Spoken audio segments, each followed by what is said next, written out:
Assalamualaikum warahmatullahi wabarakatuh. Perkenalkan nama saya Oka Sakusuma Ningtyas dengan NIM 245 150 401 111 111. Di sini saya akan menjelaskan untuk kuis yang keenam dengan pertanyaan beri penjelasan mengenai masing-masing audit dan monitoring dalam hal apakah tujuan yang dilakukannya dan kira-kira apa aja yang harus dicek pada saat melaksanakan hal tersebut.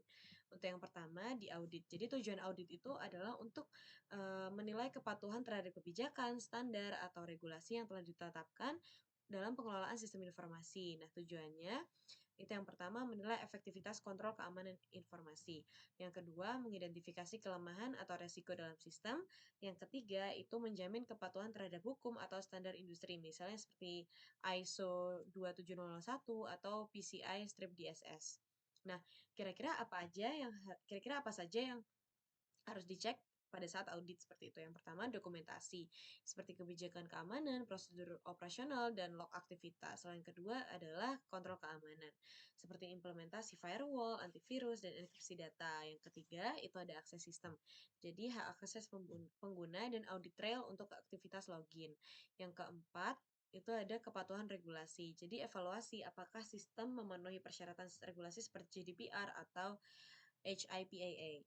Kemudian yang terakhir adalah pengelolaan risiko. Jadi penilaian risiko yang terkini dan mekanisme mitigasi yang efektif itu ada atau tidak gitu.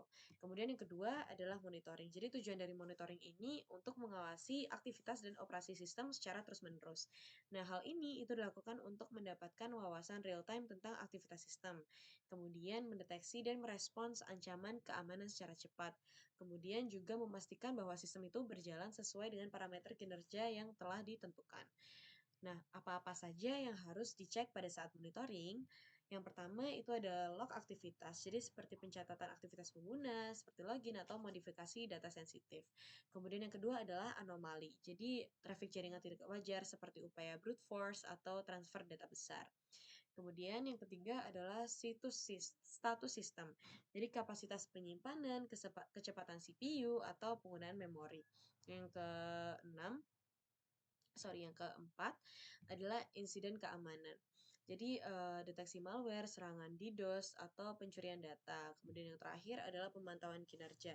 Jadi ketersediaan layanan dan waktu merespon sistem seperti itu.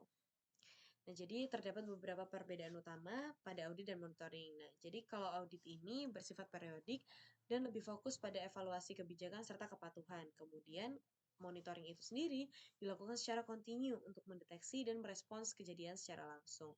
Jadi keduanya, yaitu audit dan monitoring ini saling melengkapi untuk menjaga keamanan dan efektivitas pengelolaan sistem informasi. Jadi berikut adalah uraian jawaban saya untuk kuis yang nomor 6. Terima kasih.